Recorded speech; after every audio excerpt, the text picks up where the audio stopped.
You are listening to the Success Diaries podcast. I'm your hostess, Bree Seeley, a creative growth strategist and top entrepreneur coach on Google.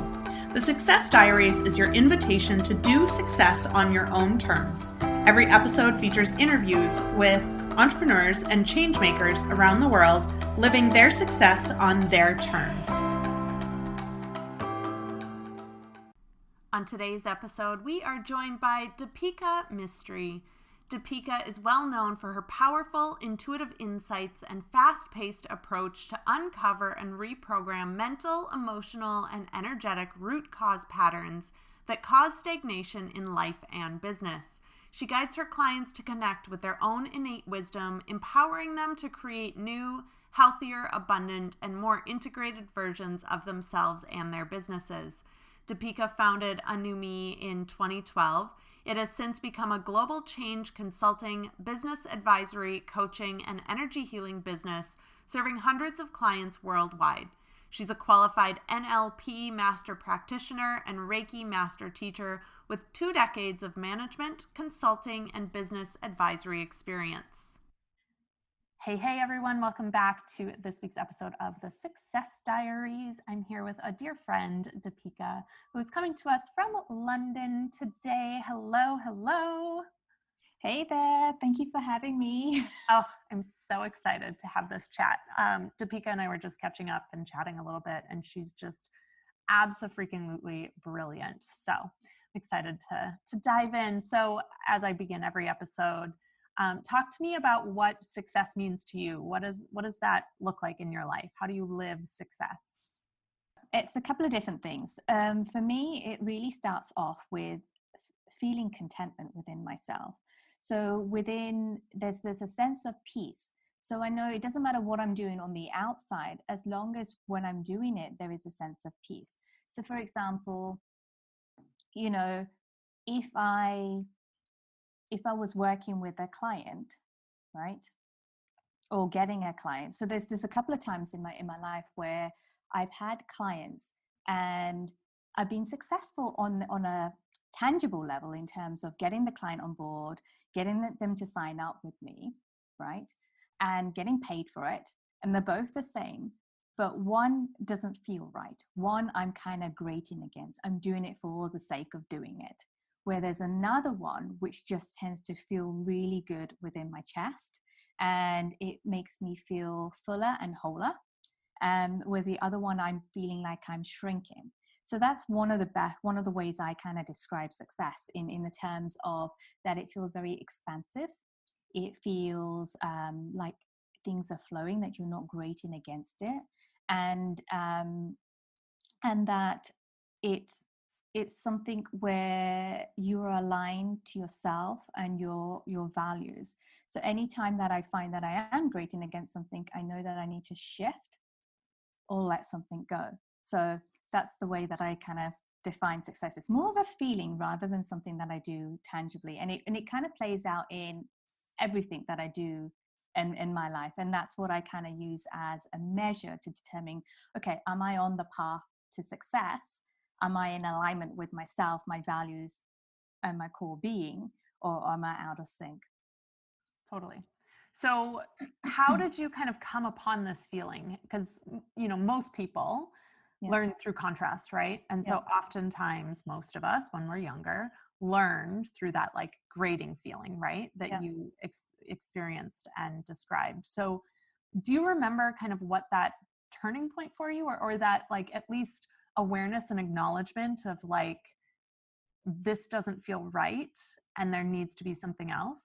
I had so many, and then so many times I've ignored it. So I don't think I'm alone in this one. And I hope many of you can resonate with this. There have been so many times in my life where I've had that feeling where this doesn't feel right, I shouldn't be doing it. But because of the way that I've been conditioned, because I've come from a corporate background, so success has always been something that's defined by the grades that you get, the success of a project, how well that you managed a team, how well did you manage the client, did you sell more work? All of those things are factors of what success was. But I was doing all those things, but I still wasn't feeling great about it. So there was, and so many times that I ignored that feeling that it doesn't feel great, because I could still push through and still get success, success which was determined by what corporate saw success as. So there was a period, probably you're looking back 10 years ago, which was probably one of the first turning points that I had. And it was almost to a point where no matter how hard I pushed against that grating feeling, I couldn't move. So it's almost like I was pushing against like a lead wall. And I think that was the first time I realized that actually there's this feeling, another feeling inside me that's telling me no, and I haven't been listening to it. And now it's really shouting at me, and now it's really boxed me up, and I literally cannot move. I think that is the first part of it. And I think over the last 10 years, that sensation has refined. So, you know, even though I heard it there for the first time 10 years ago, it didn't mean that I always listened to it. So over the last 10 years, I've got better and better at listening to that grating feeling to say, no, this is the wrong way to go. But with that grating feeling, I think one of the hardest lessons I had to learn was to really look at my belief system in terms of what does the ego want to gain out of this, and can I let that go? Yeah. I love that a lot. And I totally just lost my train of thought. I hate it when this happens. I don't know if this is an age thing or just like a me thing. Don't worry, I'm there with you because I did it earlier. I know what I was going to say.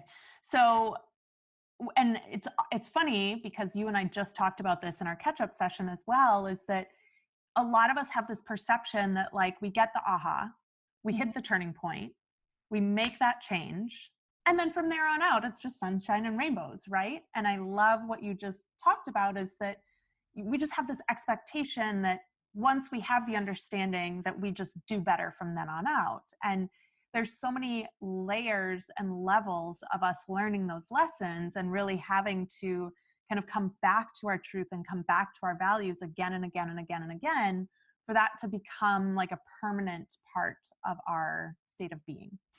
Exactly. And to add to that is that we're constantly evolving. So as we evolve, we are also looking at our core values and stuff as well, and they also evolve. So as they evolve, we have to evolve with that. So what grated us, say, so what grates us today may not have grated us a year ago, because we've evolved. So that's another thing. It's a constant journey as well. So, you know, defining what success means is a journey, and it's a constant journey of kind of getting to know yourself better, getting to know your values, and being in alignment with yourself. So how did you first start the discovery of your core values? Because it's so funny, because I talk about core values all the time. Yeah. And I didn't even sit down to identify what my core values were until, I don't know, 3 years ago or something. Yeah. And I think for me, it's, again, I'm going to go back because I'm a feeling person. It comes back to feeling. So one of my core values is it's about honesty, and it's about honesty with self. So, you know, in corporate, you get all these values in there, and it's not about sitting down at one sitting and saying, okay, these are my values, this is what I'm doing. But it's almost like your values come out through discovery of yourself. So one of the things that I found that was really, really important to me was that I be honest. I am honest with that. You know, I increase the level of honesty I have with myself. You know, and the more I do that, the more self-aware I become, the more I get to know myself, the more aligned I become with myself as well in that. So there's that one, and then through that you get different other ones, and play is another part of that, because I've come from such a logical, strict background to say this is how it should be done, right? This is how it's, you know, this is it. If you don't follow these rules, then you're a failure. And what I learned through my exploration is that the more you play and the more you go into a child state of being, the more creative you get, and the more successful you become as well, because you're giving yourself permission to allow yourself to explore things that you may not have done before. Yeah. So it's aligning to that. And there's different ways, as we grow, the greater our ability is to kind of play and dip into that, if that makes sense. Well, and also too, play is an energy of expansion. Yes. Whereas rules and rigidity, like we talked about, is that energy of contraction, of being boxed in. And so I've had a really hard time learning how to play. In fact, I have this new journal I've been using. And one of the sections is like, what fun will you have today? And it's always the section that I struggle the most with, because I'm like, I don't know, what's fun? How does one have fun? What do adults do for fun? I don't know. Yeah. I get very heady about it, but it's true that the more you can be in that joy, you can feel that in your heart. It is that expansive, fun, playful, open energy. Yeah. And I found there's so many different ways. There's so many different ways to play. That's just very simple. So it's plays is another way of being really present as well, if you want to look at it that way.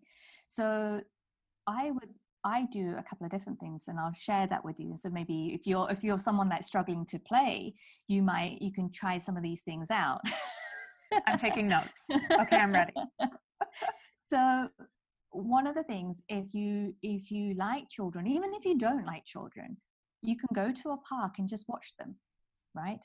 Or borrow your friend's child if you don't have children of your own, or spend time with your friends that do have children. And I actually just did this the other day, and it was so beautiful to watch my friend's daughter, who's about 6, and she was just so present in the moment. Everything was play for her, right? To run, to walk, to look at the trees, right? To chase a bird. To then go on to like this section of the park where they had like musical instruments, just to bash around on that for a little bit.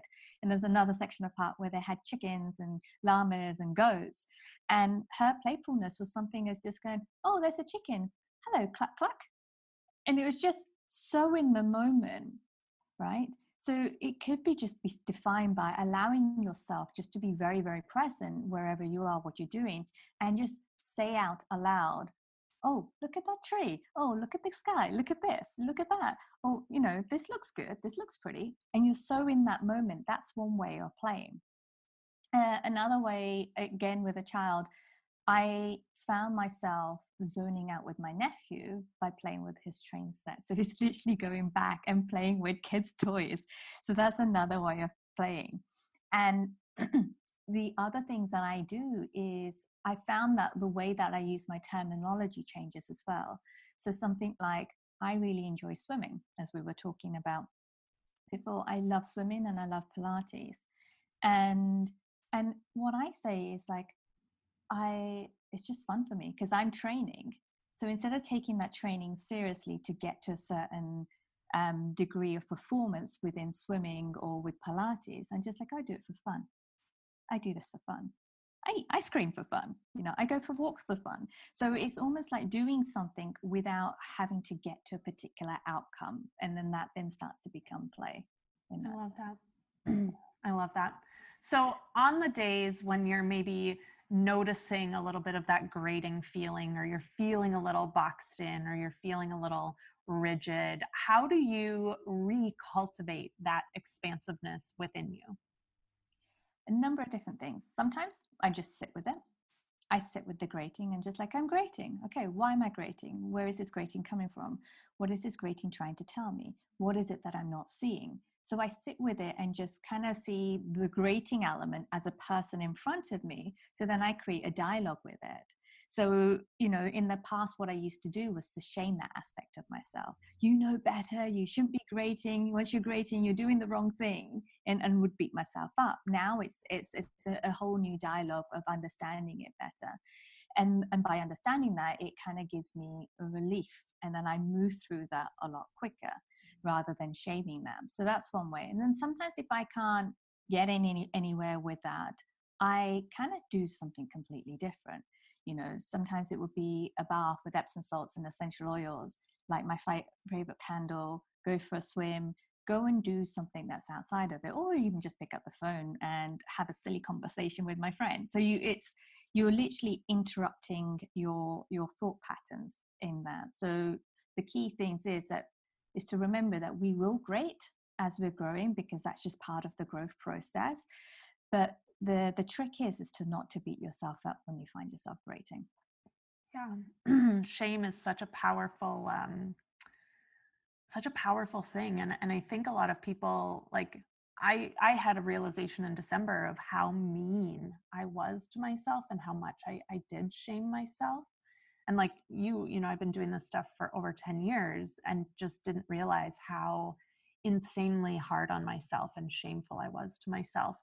But the more that we can kind of have forgiveness for that and find peace within it, it does dissipate. It does release, it does let go. So I love that. And if anyone listening right now is in a similar position as to where you were 10 years ago, would you just leave them with a little, words of wisdom or insight or something, maybe something that you wish you had heard 10 years ago? Just kind of wrap it up a little bit. Yeah. Everything is working out for you, even if you can't see it or feel it. Just know that. And even if it means that you repeat that in your head, nothing that you've done until this point is wrong. And I think that's the key thing. I think we end up even when we're in a tight box, we make that box tighter by, like, as you said, shaming yourself or beating ourselves up to say that we've got here, this is our fault that we've got here. Know that there's a lesson in that, and that lesson is your greatest gift. Brilliant. Well, thank you so much for joining us this week. I told you, listeners, I told you she was brilliant. Did I not? I wasn't lying. So thank you for sharing your gifts. If people wanted to follow you or learn more about you, where would you recommend that they come connect with you? Come and follow me on Instagram. I'm probably the most active there, where I'm sharing various things that I'm getting on with during the day, even if I'm having a bad day. And then you see how I come out with the end of it. So that is at Anoumi Change, and I'll spell that for you. It's ANOUME change. Or you can find me on my website, which is www.anoumi.com. I love it. Thank you so much for your brilliance. I really appreciate it. Thank you so much for having me. This has been such great fun. Wait, don't go yet. I wanted to say a quick thank you for joining me for this episode today. I am so incredibly grateful you are here. 2 last quick things. 1, I want to hear what's in your Success Diaries. So hop on over to Instagram, come find me at Bree Seeley, to share with me what your definition of success is and how you're living that definition this week. Second thing, if you are an entrepreneur and you are looking to build or scale your tailor-made business to monetize your genius, I have a great free course I would love to share with you. You can grab it at breeseeley.com/yes. This course is really going to help you do all of the necessary work to build and scale a business that is aligned with your unapologetic self. Much love to you today and every day. I will see you next week on the Success Diaries, which also reminds me, please be sure to subscribe so that you can get this in your notifications every single week. Bye for now, friends.